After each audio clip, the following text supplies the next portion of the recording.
وأبيه وصاحبته وبنيه يغفر মাঠের মধ্যে রোজে মাহশরের মধ্যে হাশরের মাঠের মধ্যে ইয়াউমা ইয়াফিরুল মারউ মিন আখিহি ওয়া উম্মিহি তোমার ভাই বিরাদর আত্মীয় স্বজন দোস্ত বাপ এবং কি তোমার জনম দুঃখিনী মা এবং বাবা তোমার ভাই কেউ কাগজে তোর ময়দানের দিন মাহশরের মধ্যে তোমার কোনো সাইড দিতে না এমনকি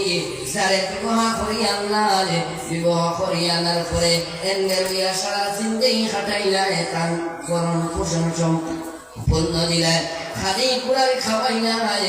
আর বাবা এখন আল্লাহর বান্দা হল কিন্তু কাল কিয়ামতের ময়দানের দিন এই তোমার বিপিএল তোমারে কোনো সাহায্য করতে না আল্লাহর বান্দাগান যদি সাহায্য যদি এই দিন করতে হইলে আপনার আমার নবী আকালান্দার তাজদার মদিনা সরওয়ারে কায়নাত জনাব মুহাম্মদুর রাসূলুল্লাহ সাল্লাল্লাহু আলাইহি ওয়াসাল্লাম সাহায্য করবা এর কারণে আল্লাহর বান্দাগান আপনারা নুসরাতুল মাজালিসের মধ্যে ইমাম আব্দুর রহমান সাফরি রাহমাতুল্লাহি তাআলা আলাইহি নামাজের মধ্যে দেখা আমরা সব্বল করি নামাজ পড়তে সময় জামাতের সময় এই সময় আমরা নামাজের দেখান যে সময় সবকে সুদা করো সবকে সুদা করিয়া যেরকম ভাবে আমরা সব বন্দী করি আর কিয়ামতের ময়দানের দিন ওরকম ভাবে সব বন্ধ করো 20 লাখ হইবা 120 লাখ মানুষ হইবা বলা যেরকম আমরা সব বন্ধ করি সব বান্ধি ওরা সুদা লাইন ধরা গেইব রুজে মাহশরের মধ্যে সব বন্ধ করইব এই 120 টাকিয়া 80 হাজার 80 সব ইয়া তাবাকিয়া উম্মতে মুহাম্মদি আল্লাহর রাসূল সাল্লাল্লাহু আলাইহি ওয়াসাল্লাম উম্মতর সব তাবাকিয়া 80 সব আর বাকি সাইদে সব রইব এই সাইদ সব ইয়া তাবাকিয়া রাসূলুল্লাহ অন্য নবী তোমার উম্মত আল্লাহর বান্দাগান অন্য যত নবী হলাইছেন তার উম্মত হল রাসূলুল্লাহর উম্মত বেশ না কম বেশ 80 আর অন্য সারা নবী হলে বাটিয়া 40 তো টোটাল কত হইছে 120 হইছে নিতা বল আপকা সাহাবা হযরতে বুরাইদা রাদিয়াল্লাহু তাআলা আনহু ফরমান এই 180 120 নম্বর মধ্যে থাকিয়া 80 জন রাসূলুল্লাহর উম্মত থাকবা আর 40 জন তোমার অন্যান্য নবীর উম্মত থাকবা আল্লাহর বান্দাগান কিয়ামতের আলামত তোমার প্রচুর আলামত হয়েছে রোজে মাহশর হওয়ার আগে কিয়ামত কিছু জিনিসে তুলিয়া ধরিয়া কারণ কিয়ামতের দিন আমরা আলামত গুলা জানা থাকে আল্লাহর বান্দাগান তাহলে আমরা আল্লাহর দিকে অগ্রসর হইতে কোনো অসুবিধা হইত না আল্লাহর বান্দাগান হযরতে আনাস রাদিয়াল্লাহু তাআলা আনহু থেকে হাদিস রওয়ায়াত আল্লাহর রাসূল সাল্লাল্লাহু আলাইহি ওয়াসাল্লাম ফরমান দুনিয়ার জমিন তাই সর্বপ্রথমে তোমার ইলম উঠি যাইব গিয়া ইলম যেটা দ্বীনি ইলম যেটা ওটা উঠি যাইব বলে দ্বীনি ইলম কিটা হাবিব যাবার সিনাটা কিটা সিনা কুলিয়া কুরআন শরীফ লইয়া যাইবা গিনি আলিমর যে ইলম দেখলাই না সহজে নিবা গিনি বলে জিনা এই হাদিসের শরহ করতে গিয়ে আমরা তুরকাল সরহ সহিহ আল বুখারীর মধ্যে আবু মুহাম্মদ মাহমুদুল আইনি রাহমাতুল্লাহি তাআলা আলাইহি এই ইলম উঠি যাইব এর মানে হক্কানি আলিম কোন দুনিয়ার জমিন তাই যাইবা গিয়া আল্লাহর বান্দাগান রাসূলুল্লাহ ফরমান জমিনের মধ্যে জাহিলিয়তিটা বাড়ি যাইব গিয়া জাহিলিয়তি বাড়ি যাইব জাহিলিয়তি আসবা আগের জমানাত আল্লাহর হাবিব সাল্লাল্লাহু আলাইহি ওয়াসাল্লাম দুনিয়ার জমিনের মধ্যে আবার আগে হযরত ঈসা আলাইহিস সালাম দুনিয়ার জমিন থেকে যাওয়ার বাদে আমরা নবী আইবার আগে 500 কিংবা 550 বছর অতিবাহিত হইছে এই সময় এই যুগে কোনো নবীও তোমার দেওয়া হইছে না ওই সময় তোমার ইসলামের বিরুদ্ধে কাজ যখন চলত মা বলল লাগে তোমার সঙ্গে পর্দা খামখন চলত আল্লাহর বান্দাগান এই দুনিয়ার জমিনের মধ্যে রাসূলুল্লাহ ফরমান জাহালাতের সংখ্যাটা তোমার বাড়ি যাইব গিয়া জিনা সংখ্যা বাড়ি যাইব গিয়া, হায়া শরম দুনিয়ায় জমিন থেকে উঠি যাইব গিয়া, বেপরদা ভাবে তোমার শরম হায়া মানুষের মধ্যে থাকতো নাই। দেখান পশুর মধ্যে শরম হায়া নাই, অন্য তোমার জানোয়ার মধ্যে দেখান শরম হায়াটা নাই। ওই রকম উম্মতে মুহাম্মাদের মধ্যে এই পরিবেশ, এই আদবটা তোমার যেই সময় যাইব, উম্মতে মুহাম্মাদি তুমি জানিয়ে রাখো কিয়ামত বেশি বাকি নাই। কিয়ামত একবারে আমরা নিকটবর্তী। আল্লাহর রাসূল সাল্লাল্লাহু আলাইহি ওয়াসাল্লাম ফরমায়, দুনিয়ার জমিনের মধ্যে শরাব পান যেটা আছে ওটা বাড়ি যাইব গিয়া, শরাব খাওয়াটা বাড়ি দিব। আমার সারা বছর আপনারা দেখো আজ থেকে 5 বছর 10 বছর আগে কোন মুসলমানে যদি শরাব খাইও তারে এটা হইলে বড় পর্দা শহীদ খাইতো কিনা খাইতো না ডরাইতো। বলে রে হামসায়ের মানুষে দুদিন দেখুন, বাবাই দেখুন দুদিন, বাবাই দেখুন, তাহলে আমার উপরে চেষ্টা হইব। আসলে আল্লাহর বন্দেগান এখন এমন ভাবে হইছে, তোমার শরাব পানটা তোমার কোনো জাত মানুষে ডরায় না। তার এই চিন্তাও নাই যে আমার হামসায়ের থেকে বা করিয়ে দিলেই বাপ এটাও কোনটা তোমার নাই, আমার ভাইও এখান কিছু কইবে এটাও কোনটা নাই। এর মানে হইয়া তাহলে কি আল্লাহর বন্দেগান শরাব খাওয়াটা এমন ভাবে প্রচলন হইব, মানুষের তার হায়া শরম বাদ দিলেই গিয়া। আল্লাহর বন্দেগান রোজে মাহশরের মধ্যে তোমার আপনার আমার রোজে মাহশরের মধ্যে নফসি নফসি নফসি নফসি হইয়া উঠিব। আল্লাহর বন্দেগান আমরা কবরের মধ্যে থাকবো। আল্লাহর আপনার জায়গা আছে হযরতে ইসরাফিল আলাইহিস সালাতু ওয়াস সালাম, সাইকেল বড় বড় ফেরেশতা আনে, হযরতে আজরাইল, হযরতে জিবরাইল, হযরতে মিকাইল, হযরতে ইসরাফিল। হযরতে মিকাইল আমরা জানেন মেঘদেন, বুঝি দেন, রিজেক দেন, আল্লাহর হুকুমে এই দায়িত্ববান। হযরতে জিবরাইল রাসূলুল্লাহর কাছে ওহী লইয়া আইতা, আর হযরতে আজরাইল আলাইহিস সালাতু ওয়াস সালামে মানুষের এমন কি 18,000 মাখলুকাত তখন জানবে তাই নিক্ষেপ করেন আল্লাহর হুকুমে। হযরতে ইসরাফিলের কাজ কি আপনারা বলেন যে ইসরাফিল আপনারা পয়জন ফেরেশতার সামনে খালি রাখা কিন্তু খাই না, কারণ কোন সময় আল্লাহর হুকুম হইব সিংহের মধ্যে ফুক দিতা, কারণ যদি হুকুম হয় খালিকটা হই আল্লাহর হুকুম রে তাই অমান্য হয়ে যাইব, অতএব তার খালির মধ্যে তা আনতা হই না। আল্লাহর বন্দেগান হযরতে ইসরাফিল আলাইহিস সালাম আল্লাহর হুকুম পাইবা, ভাইয়া প্রথম সিংহার মধ্যে ফুক দিবা, ফুক দেওয়ার সঙ্গে সঙ্গে এই দুনিয়ার জমিনের মধ্যে আসমান জমিন চন্দ্র সূর্য যত বড় বড় অট্টালিকা আছে, গহন আছে, যত পাহাড় পর্বত আছে তা তোমার বাংশ হয়ে যাইব গিয়া। 2 নম্বর বারাবা তোমার সিংহার মধ্যে ফুক দিবা, দেওয়ার সঙ্গে সঙ্গে সারা মানুষ তোমার বেহুশ হয়ে যাইবা। 3 নম্বর যেই সময় সিংহার মধ্যে ফুক দিবা, কবর শরীরটা কি মানুষ নেঙ্গা অবস্থায়, মানুষের শরীরের মধ্যে কাপড় থাকতো না, মানুষ উলঙ্গ অবস্থায় কিয়ামতের মাঠের মধ্যে গিয়া দাঁড়াইবা। আল্লাহর বন্দেগান এই সিংহার যেই সময় আল্লাহ রাব্বুল আলামিন হুকুম করবা যে ইসরাফিল তুমি সিংহার মধ্যে ফুক দেও, আল্লাহ রাব্বুল আলামিন হুকুম করার সঙ্গে সঙ্গে ইসরাফিলের দরবারে ইলাহির মধ্যে জানবে আল্লাহ আমি সিংহার মধ্যে অত সময় পর্যন্ত ফুক দিতাম না, যত সময় পর্যন্ত মদিনাতুল তাইয়্যিবা থেকে আকা নামদার রাহমাতুল লিল আলামিন নবী মুহাম্মদুর রাসূলুল্লাহ সাল্লাল্লাহু আলাইহি ওয়াসাল্লাম রওজা শরীফ থেকে যত সময় তুলো হইছে না আমি ইসরাফিলের সিংহার মধ্যে ফুক দিতাম না। আল্লাহ রাব্বুল আলামিন দেখো আমরা ইসরাফিল যদি সিংহার মধ্যে ফুক দেই না দুনিয়া বন্ধ হইতো না, কিয়ামত আরম্ভ হইতো না। সারা ফেরেশতাদের কইবারে বা যাও জিবরাইলের কাছে যাও, গিয়া জিবরাইল কইও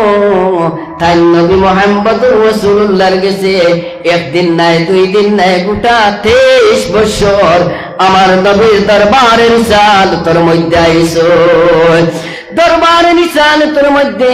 হযরত জিবরাইল আলাইহিস সালাম আইছেন। জিবরিলের কাছে যাইবা ফেরেশতা বল গিয়া ফেরেশতা জিবরিল কইবা জিবরিল যাও আল্লাহর হাবিব মদিনাতুত তয়্যিবার মধ্যে রহমাতুল লিল আলামিনের রওজায় থর থেকে যত সময় তুলো হইছে না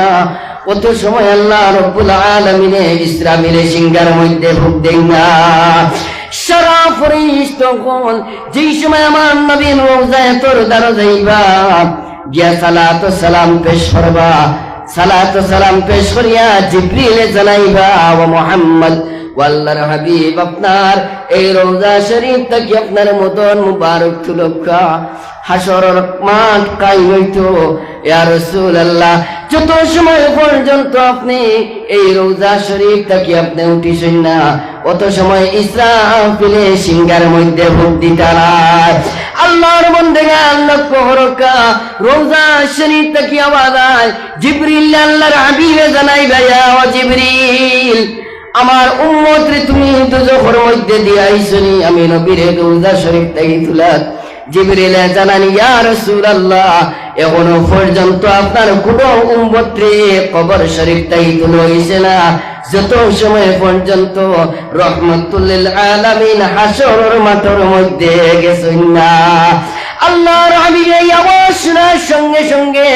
আল্লাহর হাবিব তোমার রওজা শরীফ থেকে উঠিবা। এর কারণে রাসূলুল্লাহ সাল্লাল্লাহু আলাইহি ওয়াসাল্লাম এই দিন দুনিয়ায় জমিন থেকে বিদায় নেন। বিদায় নিতে গিয়ে রাসূলুল্লাহর কবর শরীফের মধ্যে একটা চাদর মুবারক তোমার রাখা হইছে। আমার বাবা মরক্কা মা মরক্কা তিনখান কাপড় ব্যতীত আর কোনো কাপড় দেওয়া যায়নি যায় না, কিন্তু রাসূলুল্লাহ সাল্লাল্লাহু আলাইহি সাল্লামের রওজার নিচে আল্লাহর হাবিবের নিচে একটা কাপড় দেওয়া হইছে। রাসূলুল্লাহ এই চাদর মুবারক তোমার যেখান আছে রাসূলুল্লাহ ওখান লাগাইবা, লাগাইয়া রাসূলুল্লাহ মাটির মতন থেকে দাঁড়িয়ে দাঁড়িয়ে ফালাইবা। ফালাইয়া রাসূলুল্লাহ সাল্লাল্লাহু আলাইহি ওয়াসাল্লাম মুকামে মাহমুদুর দারওয়াইয়া হাজির হইবা। আল্লাহর বান্দাগান আল্লাহর রাসূল সাল্লাল্লাহু আলাইহি সাল্লাম যেই সময় মুকামে মাহমুদ কোন জায়গা আমি আপনার সামনে হাত পড়িছিলাম আসা আন ইয়াবআসাকা রাব্বুকা মাকামান মাহমুদা। আল্লাহ রাব্বুল আলামিন জানায় হাসরের মাঠের মধ্যে কিয়ামতের মাঠের মধ্যে আমি আমার নবীর এমন একটা জায়গা দান করবো, এমন একটা জায়গা দান করবো যে জায়গার মালিক আর কোন নবী হইতে নাই। এই জায়গা বইয়া তাবো কি মুকামে মাহমুদ। এর কারণে আল্লাহর বান্দাগণ আমরা আযানের যেই সময় আযানের পরে আমরা দোয়া করি নানি আল্লাহুম্মা রাব্বা হাযিহি দাওয়াতিত তাম্মা ওয়াস সালাতিল কাইমা আতি মুহাম্মাদান আল ওয়াসিলাতা ওয়াল ফাদিলা ওয়াদ দারাজাতাল রাফিআ ওয়া বাসু মাকামান মাহমুদান আল্লাযী ওয়া'আদাহু ওয়ারযুকনা শাফাআতাহু ইয়াওমাল কিয়ামাহ ইন্নাকা লা তুখলিফুল মিআদ। আল্লাহর বান্দাগণ যেদিন কোন উম্মত যেদিন কোন মা বইন যেদিন আযানের পরে যেদিন এই দোয়াটা যেদিন করুন আর দোয়া করুন যেদিন না জানি আল্লাহ রাব্বুল আলামিন কার দোয়া কোন সময় কবুল করবা। যেদিন আল্লাহর দরবারে এই আযানের দোয়াটা যেদিন কবুল হয় তাহলে তোমার মুকদ্দরের মধ্যে তোমার তাকদীরের মধ্যে আল্লাহর নবীর শাফাআতটা তোমার নসিব হবে। সুবহানাল্লাহ। আল্লাহর বান্দাগান আপনি আপনারা সামনে দেখাইতাম সাইয়ার কিয়ামতের ময়দানের দিন আপনি নাই আমি নাই আমার নবীর তাকিনিয়া লাখ লক্ষ মতান্তরে 1.5 লক্ষ নবী কোন জমিনের মধ্যে আইছেন, কিন্তু আল্লাহ রাব্বুল আলামিন যত নবী কোন দিছেন হাসরের মাঠের মধ্যে প্রত্যেক নবী হলোর মুখের মধ্যে একটা শব্দ থাকো নফসি নফসি। তাই আমি আপনারা সামনে প্রমাণ করে দিতে চাই নবী হলোর মুখের মধ্যে জবানের মধ্যে নফসি নফসিটা থাকবো কিনা থাকতো না তা আমি প্রমাণ করে দিতাম চাইয়ার। এর কারণে মাদারিজুন নবুওয়াতের মধ্যে শাহ আব্দুল হক মুহাদ্দিসে দেহলভী রাহমাতুল্লাহি তাআলা আলাইহি ইয়ানুন আল্লাহর বন্দেগান একজন নাই আমরার বাবা আদম আলাইহিস সালাতু ওয়াস সালামেও আল্লাহর বন্দেগান কিয়ামতের মধ্যে নফসি নফসি করবা এর কারণে ইয়াকুলু আদামু সাফিউল্লাহি ইয়াওমাল কিয়ামাতি ইয়া রাব্বি নাফসি হযরত আদম আলাইহিস সালাম ইয়া তাআলা গিয়া সফিউল্লাহ আল্লাহর বন্দেগান কিয়ামতের দিন কিন্তু আদম আলাইহিস সালাম ইয়া রাব্বি নাফসি আল্লাহর দরবারের মধ্যে ইয়া রাব্বি নাফসি কইয়া কাটাইবা আল্লাহর বন্দেগান হযরত ইব্রাহিম আলাইহিস সালাতু ওয়াস সালামের জবানের মধ্যে থাকবো ওয়া ইয়াকুলু ইব্রাহিম খলিলুল্লাহি ইয়াওমাল কিয়ামাতি ইয়া রাব্বি নাফসি সে ইব্রাহিম আলাইহিস সালাতু ওয়াস সালাম রে নমরুদ আগ্নির মধ্যে ফালাইছিল কিন্তু আমি ঘটনা খোয়াজ যাই না দেখাইতে চাই নমরুদে যেই সময় ইব্রাহিম আলাইহিস সালাম রে আগ্নির মধ্যে ফালাইল আল্লাহর হুকুম হয়ে গেল কিন্তু আল্লাহর হুকুমে এই নমরুদের আগুনটারে আল্লাহ তোমার ফুল বাগান বানাই দিলাইলা ওই ইব্রাহিম আলাইহিস সালাতু ওয়াস সালামের হাসরের মাঠের মধ্যে ইয়া রাব্বি নাফসি কইয়া উঠিবা আল্লাহর বন্দেগান ইয়াকুলু ইউসুফু সাফি সিদ্দিকুল্লাহি ইয়াওমাল কিয়ামাতি ইয়া রাব্বি নাফসি যে ইউসুফ আলাইহিস সালাতু ওয়াস সালাম রে দেখিয়া তোমার ইউসুফ আলাইহিস সালাতু ওয়াস সালাম রে এত সুন্দর ইউসুফ আলাইহিস সালাতু ওয়াস সালাম আসলা যে সৌন্দর্য দেখার কারণে জুলাইখা ইউসুফ আলাইহিস সালামের প্রেমের মধ্যে পড়ে গেলা ওই ইউসুফ আলাইহিস সালামে কিয়ামতের ময়দানের দিন ইয়া রাব্বি নাফসি কইবা আল্লাহর বন্দেগান হযরত ঈসা আলাইহিস সালাতু ওয়াস সালাম আমরা নবী মুহাম্মদুর রাসূলুল্লাহর আগে দুনিয়ার জমিনের মধ্যে আইছেন যে ঈসা আলাইহিস সালাতু ওয়াস সালাম আসমানের চতুর্থ নম্বর আসমানের মধ্যে আল্লাহ রাব্বুল আলামিনের রাসূল কোন কারণে আছেন তা আমি উম্মতে মুহাম্মাদের কি মর্যাদা কি শান হযরত ঈসা আলাইহিস সালাম আল্লাহর দরবারের মধ্যে দোয়া করে আল্লাহ আরে আল্লাহ আমারে যদিন ওই জমানার নবী না বানাইয়া যদিন আমারে যদিন আখেরি জমানার নবীর উম্মত যদিন বানাইতায় তাহলে আমার বড় সৌভাগ্য হইল নে নবী হকলের দোয়া তো আল্লাহ রাব্বুল আলামিনের দরবার থেকে ঘুরিয়ায় না আল্লাহ রাব্বুল আলামিনের দরবারের মধ্যে যে সময় দোয়া করেন দোয়া করার সঙ্গে সঙ্গে ঈসা আলাইহিস সালামের দোয়া কবুল হয়ে যায় আল্লাহ রাব্বুল আলামিন ঈসা আলাইহিস সালাম রে চতুর্থ নম্বর আসমানের মধ্যে এখনো আসেন এই দুনিয়ায় জমিনের মধ্যে একদিন আইবা যেই দিন কিয়ামত হইবার আগে হযরত ঈসা আলাইহিস সালাম আইবা কিন্তু নবী হইয়া আইতা নাই আমার নবীর উম্মত হইয়া আইবা একবার জোরে জোরে হোক না সুবহানাল্লাহ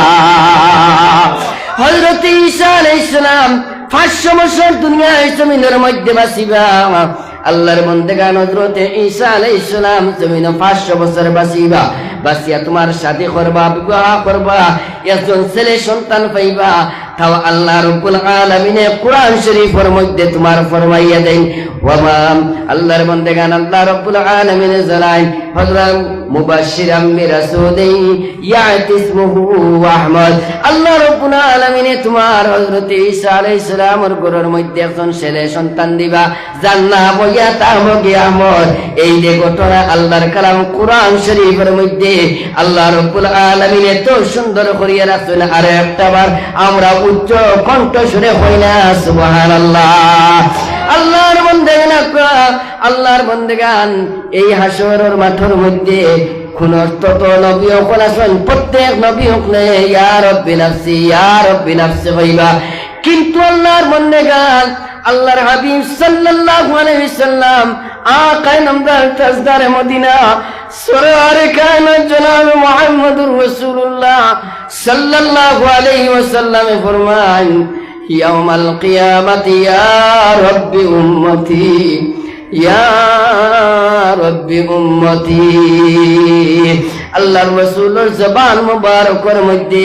তোমার আল্লাহর আমরার নাম লইয়া লইয়া রাসূলুল্লাহ হাসরের মাঠের মধ্যে তোমার যাইবা। আল্লাহর বান্দাগণ শুধু হাসরের মাঠের মধ্যে নাই, আমার নবী দুনিয়ার জমিন থেকে যেই দিন বিদায় লইয়া যান, যেই সময় আল্লাহর হাবিবরে তোমার খাফন দফন করা হইল, রাসূলুল্লাহরে গোসল দেওয়ানি হইল। গোসল দেওয়ানির পরে আল্লাহর হাবিব সাল্লাল্লাহু আলাইহি ওয়াসাল্লাম রে কবর শরীফের মধ্যে রাখলা। আল্লাহর বান্দাগণ আজ পর্যন্ত আপনার কাছে ইলা কোনো প্রমাণ আসেনি, ইলা কোনো দলিল আসেনি যে মারা যাবার পরে কোনো মানুষে কথা কইতে। যদি কথা কন আমরা যারা মাটি দেওয়াত গেছিলাম এরা কোনো তার কাছে তাহমুনি পঞ্চায়েত থাকতাম না। ধোয়াই আল্লাহর ব্যবহার কিতা মেসা বাবালা খান মেসা দৌড়াইবা। আল্লাহর বান্দাগণ লক্ষ্য করুকা, আল্লাহর হাবিব সাল্লাল্লাহু আলাইহি সাল্লাম রে যেই সময় গোসল দেওয়ানি হইল, গোসল দেওয়ানি হইল, কাফন পরিধান করা হইল, আল্লাহর বান্দাগণ রাসূলুল্লাহ সাল্লাল্লাহু আলাইহি সাল্লামের জানাজা হইছে। আমরা জানাজার নামাজ হয় আল্লাহর বান্দাগণ, কিন্তু আমরা যেরকম ভাবে জানাজার নামাজ পড়া হয় আল্লাহর হাবিবের জানাজার নামাজ এরকম ভাবে হয় না। আল্লাহর বান্দাগণ বারো করকা নুজাতুল মাজালিসের মধ্যে ইমাম আব্দুর রহমান সাফুরি রাহমাতুল্লাহি তাআলা আলাইহি লেখা কিতাব ওখানের মধ্যে লেখেন রাসূলুল্লাহ যেই সময় আল্লাহর হাবিবের গোসল দেওয়াইয়া কাফন পরিধান করাইয়া যেই সময় রাখা হইল, সাহাবায়ে কেরাম সকল এক এক করে একজন একজন করে রাসূলুল্লাহর সামনে রাসূলুল্লাহর সামনে আইয়া আল্লাহর হাবিবরে ফরমান আসসালাতু ওয়াসসালামু আলাইকা ইয়া রাসূলুল্লাহ। খয়া খয়া রাসূলুল্লাহ সাহাবায়ে কেরাম সকল একজন একজন করে তোমার যাই ওই রকম ভাবে মদিনাতুত তৈয়্যিবার মধ্যে এমন ভাবে কান্দনের রুল আরম্ভ হইল যে আজকে দুনিয়ার জমিন থেকে দু জাহানের বাদশা নবী মুহাম্মদুর রাসূলুল্লাহ দুনিয়ার জমিন থেকে বিদায় লইলেন। আবু বকর মসজিদে নববীর মধ্যে খান্তন, হযরত ওমরে খান্তন, হযরত আলী খান্তন, সারা সাহাবায়ে কেরাম চকুর পানি বইয়া বইয়া পড়ে আজকে রহমতুল লিল আলামিন দুনিয়ার জমিন থেকে বিদায় লইলা। কয়া সাহাবায়ে কেরাম ওগুলো চকুর পানি ফালাইনার খান্দন। যে সময় রাসূলুল্লাহর যেই সময় রওজায়ে তুরুর মধ্যে রাখা হইল, রাখতে গিয়ে সাহাবায়ে কেরাম ওগুলো রাখছেন। রাখার সময় একটা চাদর মোবারক দেওয়া হয়েছে। যেই সময় কবর রাখলা, কবর রাখার পরে কবরের মুখ আমরা বাঁশ দিয়া বন্ধ করি, আর ওর ফটা অনুযায়ী যেটা দিয়া বন্ধ করলা। ওই সময় হজরতে কসম বিন আব্বাস রাদিয়াল্লাহু তাআলা আনহু ফরমান, ও আমার সাহাবায়ে কেরাম কোন, ও আমার সাহাবী ভাই কোন, একটা বারতে আল্লাহর হাবিবের চেহারা খানতে আমার শেষবারের মতো দেখাও না। কসম বিন আব্বাসে খান্দন। সাহাবায়ে কেরাম হকলে কসম বিন আব্বাসের মাত্রে ফিরাই না। সাহাবায়ে কেরাম হকলে ফরমাই, যাও কসম তুমি আল্লাহর হাবিবের চেহারা কইছো দেখতাই, যাও কবর শরীফের মধ্যে শেষমেশ দেখিলাও। কসম বিন আব্বাস রাদিয়াল্লাহু তাআলা আনহু রওজা শরীফের মধ্যে রাসূলুল্লাহর কবরের মধ্যে লামন। আল্লাহর কসম ভাই আপনারা সামনে আল্লাহর গরুর সামনে বইয়া আমি মিসামাতিয়ান না দালাইলুন নবুয়ত যে কিতাব আছে ওখান বার করকা দেখকা কিবা তো আল্লাহর বান্দাগান হাবিলিল ফতোয়া কিতাব যেখানে আছে ওখান বার করকা দেখকা। আল্লাহর বান্দাগান হযরতে কসম বিন আব্বাস আল্লাহর হাবিবের রওজা শরীফের মধ্যে লামন। আল্লাহর হাবিবের চেহারা মুবারক দেখি তোমার খাফন মুবারক সরাই